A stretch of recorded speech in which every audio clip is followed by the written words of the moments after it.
Seperti yang sudah saya janjikan di awal, saya akan membahas dari awal bagaimana halaman ini bisa tampil, apa yang dilakukan sama app.js-nya. Yang pertama, untuk modul inertia Vue.js-nya, dia mengimpor objek app dan objek plugin sekaligus mengimpor modul Vue.js-nya.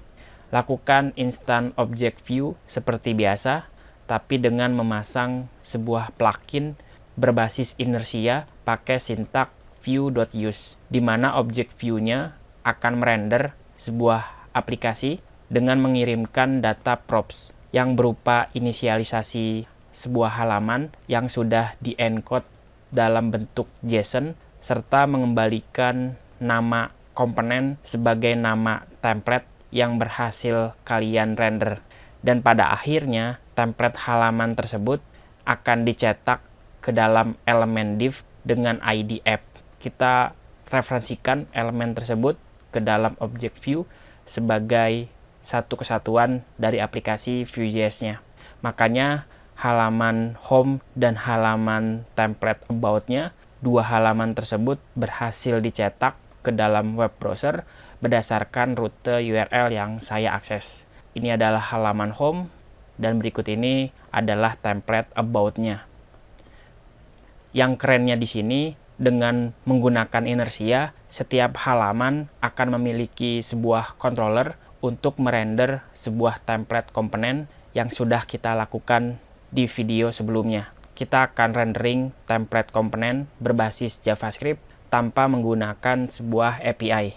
Dengan begitu, kamu sudah bisa diberikan akses untuk bisa mengirimkan data ke dalam sebuah template sebagai data props-nya. Misalnya saya punya data dalam bentuk variabel namanya title, isinya adalah string home. Terus pasang parameter yang kedua di method render, bentuknya array, tuliskan pasangan key value, key-nya adalah title, pisahkan dengan tanda panah, value-nya dari $title.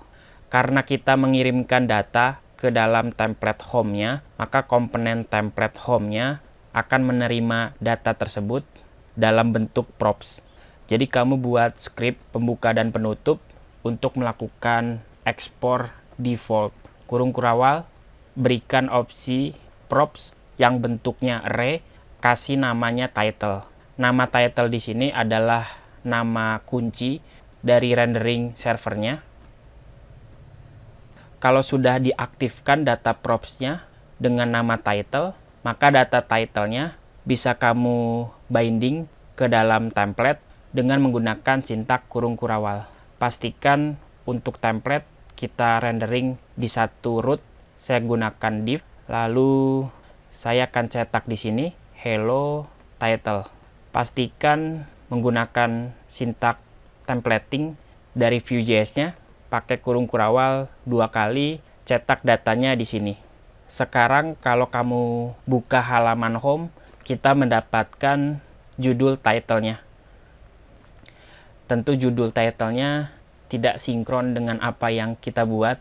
Saya akan melakukan perubahan, maka data title-nya akan berubah.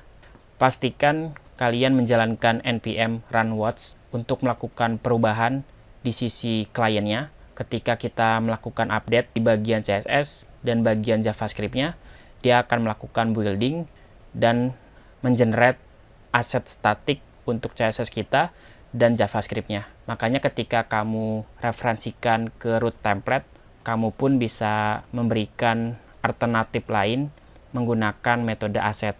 Kita referensikan asetnya ke dalam folder public yang sudah di-build. Hasilnya tetap sama dan tidak ada perubahan. Untuk halaman about, kalau butuh data, kita pun bisa buatkan data seperti di atas. Nama datanya adalah title, isinya string about, kirimkan datanya, kita passing dalam bentuk array. Saya berikan nama kata kuncinya adalah name, terus referensikan ke variabel title. Nanti nama name ini adalah nama props yang ada di dalam template about-nya. Kita buat script pembuka dan penutup, lakukan export default, sebuah script, pasang opsi props untuk mengaktifkan data props dengan nama name. Setelah about-nya menerima data props, maka kalian boleh cetak pakai direktif yang namanya vtext. Kita binding datanya di sini. Hasilnya kosong, yang kita cetak harusnya name, kita cetak data props-nya, maka hasilnya seperti ini, tidak ada perubahan. Tapi yang jelas, kalau saya rubah menjadi seperti ini, maka datanya akan secara otomatis berubah. Data yang kita buat bisa beragam jenis, bisa dalam bentuk array, atau ambil data dari database dengan menjalankan sebuah query sesuai dengan nama modelnya. Passing datanya di dalam kurung kotaknya, pisahkan dengan koma untuk nama data berikutnya. Sehingga kamu tidak perlu membuat sebuah API service karena datanya sudah bisa kita referensikan melalui inersia dan kita passing datanya di sini. Jadi itu saja contoh dasarnya. Kamu bisa lakukan sendiri seperti melakukannya di dalam framework Laravel.